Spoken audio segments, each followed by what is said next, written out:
Assalamualaikum warahmatullahi wabarakatuh. Perkenalkan, nama Ana Rahmayani dengan NIM akhir 183. Nah, di sini Ana akan menjelaskan mengenai materi dari bab 1 sampai bab 8 penguatan bahasa Arab.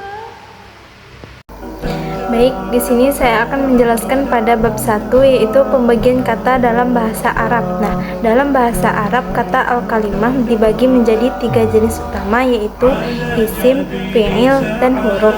Nah, yang pertama yaitu isim. Nah, isim adalah kata yang menunjukkan makna tanpa terikat waktu. Nah, biasanya berupa nama, benda, orang, tempat, hewan, sifat, dan sebagainya. Nah, ciri-ciri utama dari isim ini yang pertama yaitu bisa memakai alif lam, kemudian bisa diberi tanwin. Nah, contohnya yaitu kitabu atau buku, kemudian baitu atau rumah, kemudian Muhammadu atau Muhammad. Yang kedua yaitu fi'il. Nah, fi'il adalah kata kerja yang terikat waktu, yaitu menunjukkan perbuatan pada masa tertentu. Nah, jenis fi'il ini ada 3. Yang pertama yaitu fi'il madi, yaitu perbuatan lampau. Misalnya kataba, yaitu telah menulis. Kemudian yang kedua fi'il mudhari, yaitu perbuatan sekarang atau akan datang. Misalnya yaktubu, sedang atau akan menulis. Kemudian yang ketiga fi'il amar, yaitu perintah. Misalnya aktuba, yaitu tulislah. Nah, ciri-ciri fi'il ini yang pertama madi biasanya berharakat fathah di akhir, kemudian mudhari diawali huruf alif, nun, ya, dan ta. Kemudian amar sering diawali dengan hamzah wasal. Yang ketiga yaitu huruf. Huruf adalah kata yang maknanya tidak muncul kecuali jika digabung dengan kata lain. Nah, huruf berfungsi sebagai penghubung dalam kalimat. Nah, contoh jenis huruf ada 3. Yang pertama huruf jar, kemudian huruf ataf, kemudian huruf nafi. Nah, huruf tidak menerima tanwin, tidak bisa diberi alif lam, dan tidak bisa berdiri sendiri. Selanjutnya pada bab 2 yaitu macam-macam isim. Nah, dalam bahasa Arab isim dibagi menjadi 2 kelompok berdasarkan jenis kelaminnya, yaitu pertama isim muzakkar, kemudian yang kedua yaitu isim muannas. Pertama yaitu isim muzakkar. Nah, isim muzakkar ini adalah kata benda yang menunjukkan laki-laki, nah, atau kata yang dianggap berjenis laki-laki meskipun bukan manusia. Nah, adapun bentuk-bentuk dari isim muzakkar, yang pertama yaitu muzakkar hakiki, yaitu benar-benar laki-laki, baik manusia ataupun hewan. Nah, contohnya yaitu rojulu atau laki-laki, kemudian asadu yaitu singa jantan. Nah, kemudian yang kedua yaitu muzakkar majazi, yaitu bukan makhluk hidup tetapi dianggap muzakkar. Nah, contohnya yaitu babu atau pintu, kemudian kalamu atau pena. Nah, kemudian ciri-ciri dari muzakkar ini tidak ada tanda ta marbutah, kemudian banyak yang bentuknya polos tanpa tambahan huruf penanda. Selanjutnya yang kedua yaitu isim muannas atau isim perempuan. Nah, isim muannas ini adalah kata benda yang menunjukkan perempuan, nah, atau kata yang dianggap berjenis perempuan meskipun benda mati. Nah, jenis dari isim muannas ini yang pertama yaitu muannas hakiki, yaitu benar-benar perempuan. Nah, contohnya yaitu amro'atu, yaitu perempuan, kemudian bintu, anak perempuan, kemudian qittatu, yaitu kucing betina.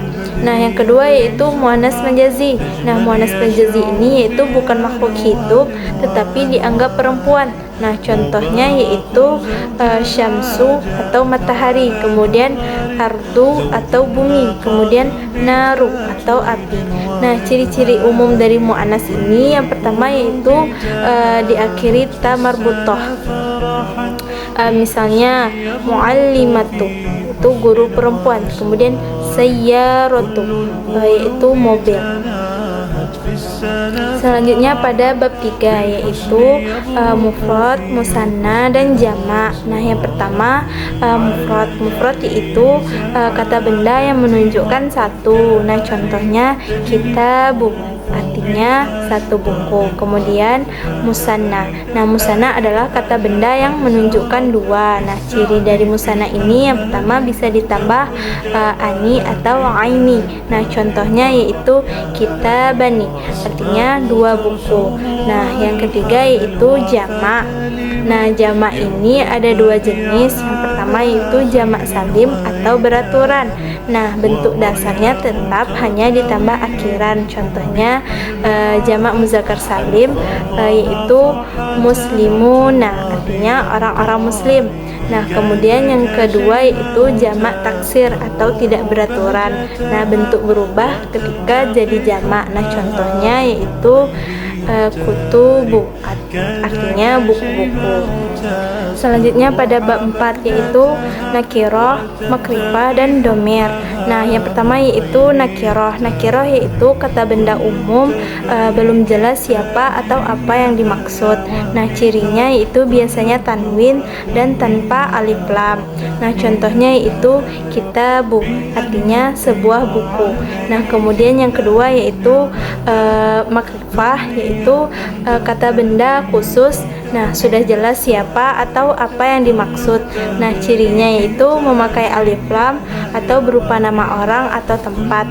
Nah, contohnya yaitu al-kitabu, artinya buku itu. Yang ketiga yaitu domir. Nah, domir yaitu kata ganti untuk menyebut orang atau benda secara singkat. Nah, contohnya huwa, artinya dia laki-laki.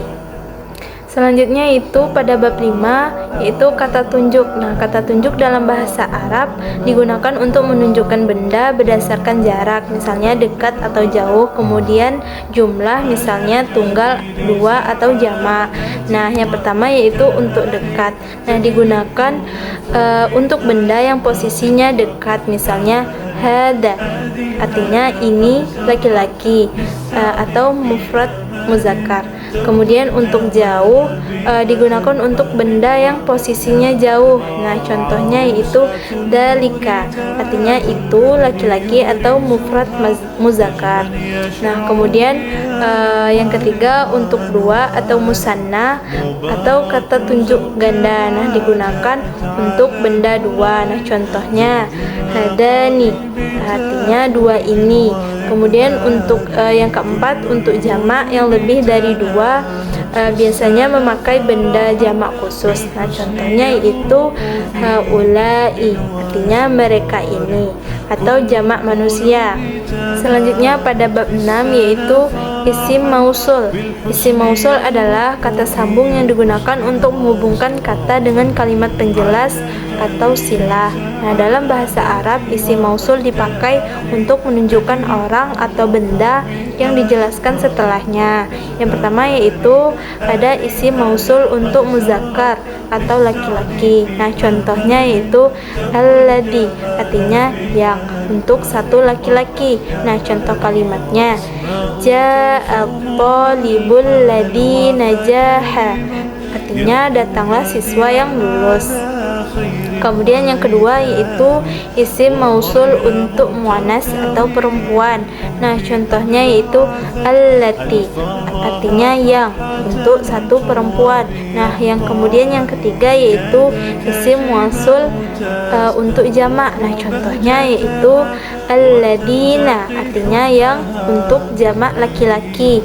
Kemudian yang keempat yaitu isim mausul umum untuk benda atau manusia. Nah, contohnya yaitu man, artinya siapa yang, atau ma, artinya apa yang. Selanjutnya itu pada bab 7 yaitu kata ganti atau domir. Nah, domir adalah kata ganti yang digunakan untuk menggantikan orang atau benda dalam kalimat. Nah, yang pertama yaitu domir ghaib muzakkar, yaitu kata ganti untuk orang ketiga laki-laki. Nah, contohnya huwa, artinya dia laki-laki. Nah, adapun contoh kalimatnya yaitu jaa huwa, artinya dia datang. Kemudian yang kedua yaitu damir ghaib muannas, yaitu kata ganti untuk orang ketiga perempuan. Nah, contohnya yaitu hiya, artinya dia perempuan. Adapun contoh kalimatnya yaitu Dahabat hiya, artinya dia pergi. Kemudian yang ketiga yaitu damir mutakalim, yaitu kata ganti untuk orang pertama atau yang berbicara. Nah, contohnya ana, artinya aku. Kemudian adapun contoh kalimatnya yaitu ana tolibatu, artinya aku adalah seorang siswi. Adapun pada bab terakhir yaitu bab 8, domir yang menyambung dengan isim. Nah, domir mutasil adalah kata ganti yang menempel langsung pada isim atau kata benda untuk menunjukkan kepemilikan atau hubungan. Nah, domir ini tidak bisa berdiri sendiri, selalu melekat di akhir kata. Adapun contohnya, contoh dalam kata misalnya itu kitabi, kitabaka, kemudian kitabaki, kemudian kitabuha. Adapun contoh dalam kalimat yang pertama huda baiti, kemudian aina kitabuhu, kemudian asmuha rahmatu, kemudian asdiqauhum katsiruna.